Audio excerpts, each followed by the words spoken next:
The title that had been given for Group 4 for this presentation is Arab Work Culture.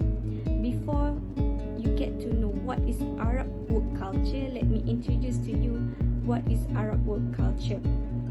Work culture in Saudi Arabia is very different from Western culture. You will probably know some of the local customs, but it would taking time to learn some more. The most senior person should be greeted or called with Sheikh for a man or Shaykha for a woman.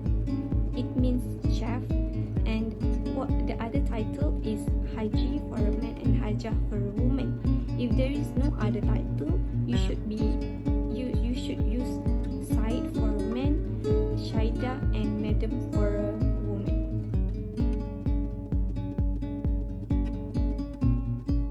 Handshake are the typical form of physical greeting in the Middle East. Muslims generally do not make physical contact with members of the opposite gender. Therefore, when greeting Arab people of the opposite gender, it is best practice to simply greet them verbally with a nod of the head and wait to see if they feel comfortable to extending their hands. It is general custom that one should not extend their hand to touch a woman during a greeting if she is dressed in niqab. It may also be appropriate to greet someone of the same gender with a respectful smile and nod. Greeting between Saudi women tend to be very affectionate, involving hugs and 2 or 3 kisses on each cheeks. And for male colleagues, they may welcome one another by touching notes as a sign of friendship and respect. Greet them verbally with a nod of the head and wait to see if they feel comfortable extending their hands. They didn't shake hands with the opposite gender.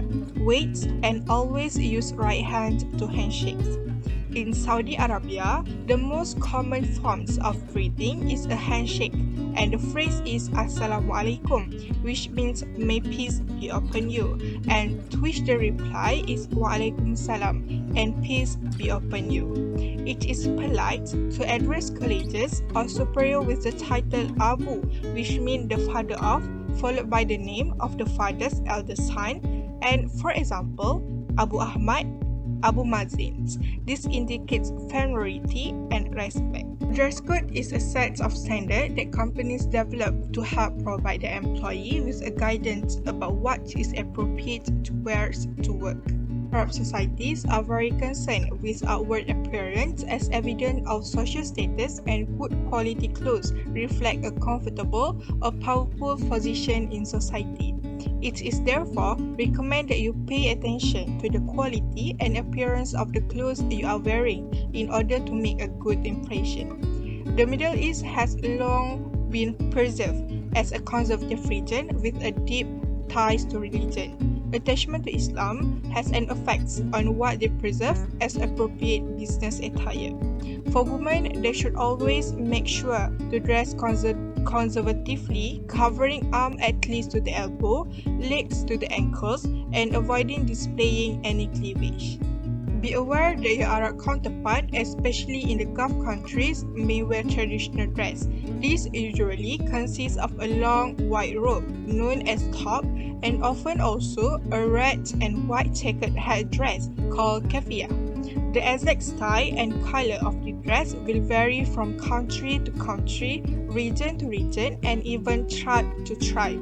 Most women in the Gulf dress in the traditional black robe called abaya and will wear a headscarf.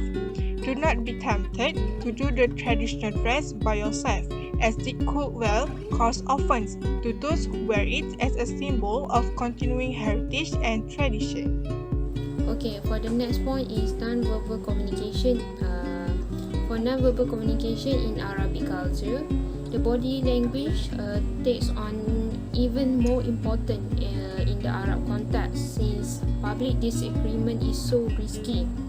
So, for example, the ring of body language that pointing and the thumbs up sign are considered rude in many Arab cultures. Other than that, crossing your leg when sitting and displaying the sole of your shoes to someone is also considered as rude. Arab often give give you much less personal space than is usual in the West. So you cannot have a lot of personal space in Arabic culture. Okay, it is because Arab people tend to stand or sit much closer to you, or touch you more, and perhaps even take your hand when leading you somewhere.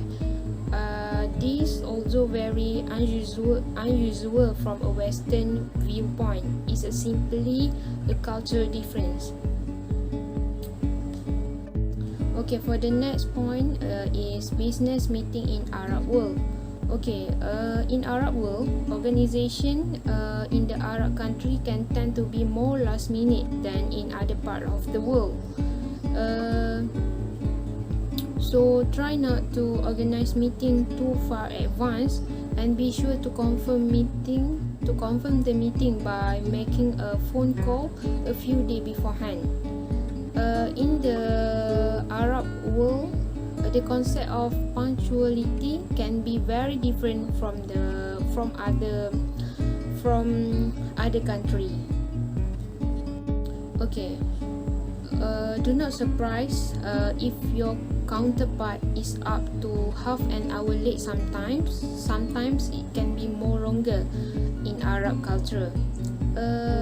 In Arabic country, time move in a different and more relaxed fashion.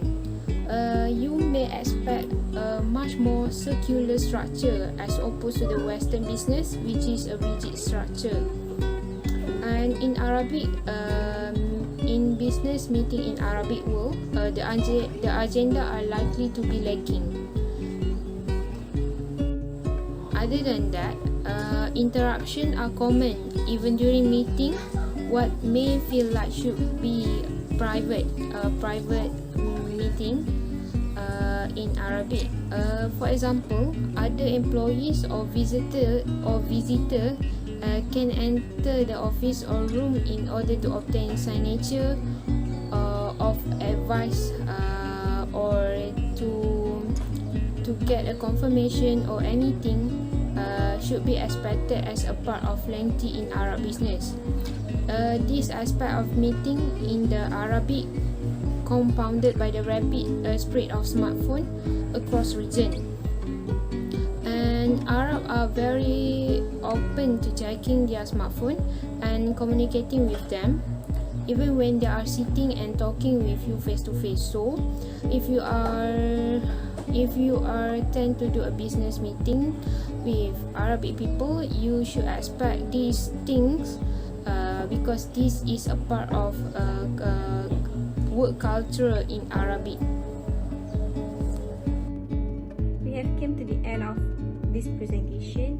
As a conclusion of this presentation, the majority of Saudi businesses, executive and government officials have studied abroad include United States, therefore similar with Western culture and comfortable with a differing approach to business as long as Saudi conventions are respected.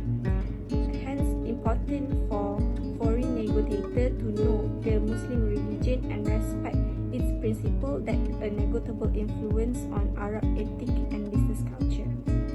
So that's all for today's presentation.